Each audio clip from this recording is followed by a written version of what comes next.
Jets are boring. There's a reason you don't see them often on our channel. They all offer the same formula. They fly fast for a very short period of time and crash harder than anything you've ever seen. Sure, they can do some unique acro, but jamming sticks in corners is only so fun. When writing this script, we realized that we were going to piss off a majority of the community by saying all this, and as a result, would become massively depressed without positive affirmation. So, we found a compromise: the tailwheel jet.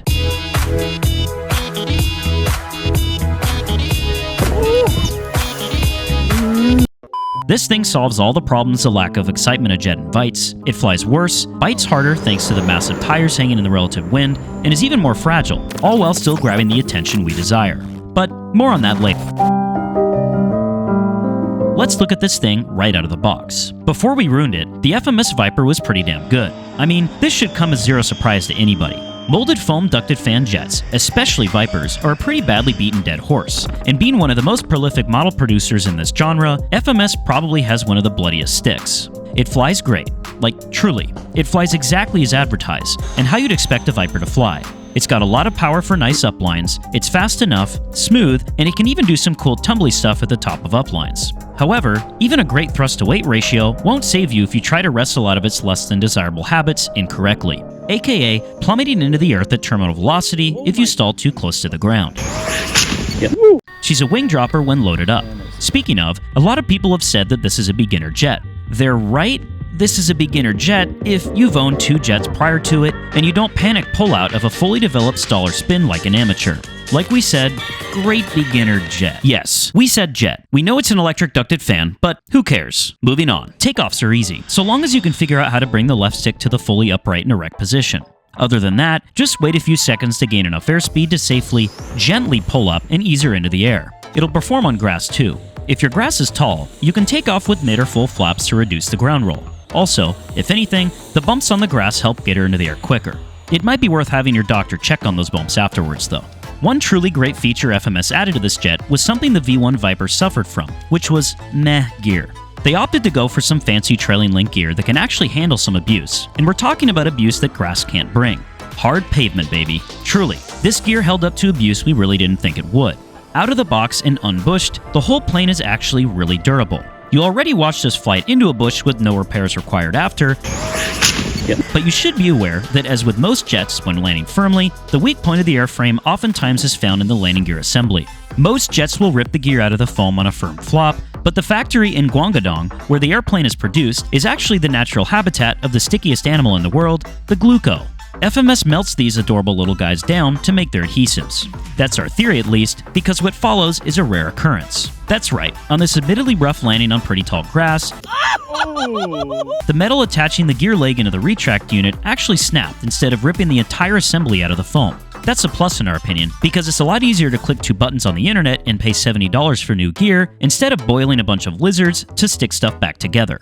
Or you can use a dog instead to hold it together while the glue dries. Anyways, seeing as we're cheap as Ben and Cody decided to improvise with a night of heavy drinking. The next morning, they woke up to this. Sorry, we keep getting ahead of ourselves. Back to the review of the stock jet. The thing about jets, and really all RC planes, is before they get up in the air, they need to be put together.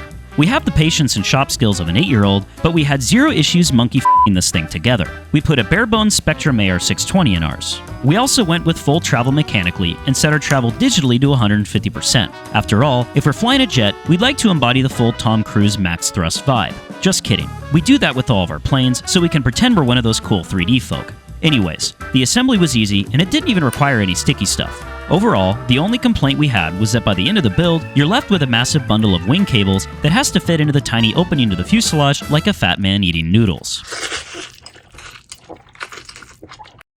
Look, to be honest, here's about where in the review things started to fall apart. We're called Tail Heavy Productions, and we like to fly outside the box, or recommended CG range. It's in our name, so we gave a slight shift from the milkers to the pooper a shot. Then, the jet shot back at us. Or, rather, the bush. Admittedly, we went a little too aggressive with moving the battery back on this one, but in hindsight, we could have hung up our scrotums and used a gyro to help with the lack of stability an aft CG brings. Anyways, the bush spoke to the jet like Moses, and it homed in on it like a white girl to a murder podcast. At this point, we decided to follow most folks' advice of flying 3 mistakes high instead of 2. Embarrassed at the bad decisions made and saddened at the loss of the nicest bush to the Eagles, as we mentioned earlier, Ben and Cody resigned themselves to a night of heavy drinking. But during the evening, one thing became clear. They realized everybody wanted this to be a bush jet, and clearly, it wanted the same. And we're not saying that because it collided with a bush. We're saying that because we wanted it to become one with the bush. A bush jet. They woke up the next morning to this atrocity. Problem solved, right? Almost. Cody and Ben taxied it around his unmown yard, and it did pretty well. No way. They put the gear pretty far back, thinking it would help to get the tail up quicker to avoid dropping a wing on rotation. I disagreed with them on this move, but whatever. Sure enough, once we all got to the field and tried it for real, things didn't go so well. With no prop washer over the tail surfaces during the initial takeoff roll, the rudder and elevator are about as responsive as Mr. McConnell. The jet veered off course and dug its nose in like Tim Allen. As Ben and Zach felt defeated enough to go plant the jet in tribute to the bush, Cody angled the gear forward as much as he could at the field with a piece of fuel tubing and took his dad's suggestion to add thrust vectoring, Walmart edition. As a sacrificial tribute to this concept, he flew a glider into a tree and then converted part of the rudder of said glider to a thrust vectoring unit for the jet to gain better ground handling characteristics at low airspeeds, so this thing had a better shot at getting into the air. And get into the air it did. Oh my god! But not without significant issues. As we said before, any unforgiving tendencies the jet naturally had were amplified by this flawlessly done bush version. This was borderline more dangerous because while it gave you the confidence one could handle it on the ground, once it was in the air, it was basically a terrorist negotiation happening. See here. Dude. Yes, that was so cinematic. Oh, that's right. This is a review.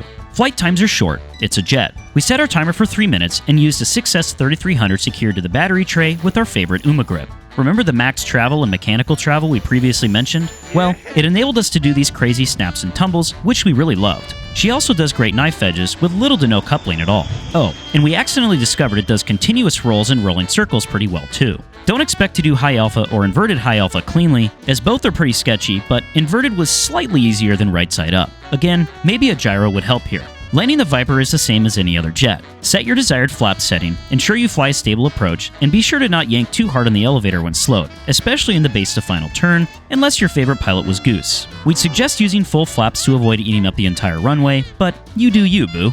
Carry some airspeed into the roundout and settle her on, being careful not to begin your roundout and subsequent flare too early and drop a wing. We tested this scenario so you don't have to.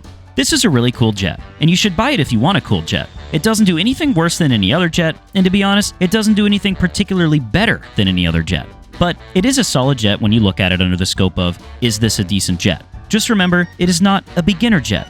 Oh, bonus, we really like the scheme of this jet. Too many others out there look like the art of someone with 2 brain cells submitting math homework. As a quick channel update, Ben and I have voluntarily decided to move away from sponsored reviews. We want to thank FMS and Flex Innovations for their support up until now on this front, as well as the other manufacturers who have reached out over time offering us the same. However, in order for us to be fully able to express our views on a product honestly, we can't be receiving the product for free. All future reviews will be paid for out of pocket by us and will only be on planes we'd be interested in owning. One other channel community update. Congrats to 389 Driver for winning our July photo contest on our Discord with this awesome shot of their F-16. If you want to participate, join our Discord for a fun, supportive community and submit your best shots there. The winner gets a free limited edition sticker, featured in a video, and their photo in an annual tail-heavy community calendar. Go ahead and give this video a like if you think we should do a jet conversion of a Bush, or maybe even hit subscribe if you'd like to see us ruin other sponsorship opportunities. Happy landings, bounce one on for us, and we'll catch you next week with a new upload if corporate America doesn't shut us down first.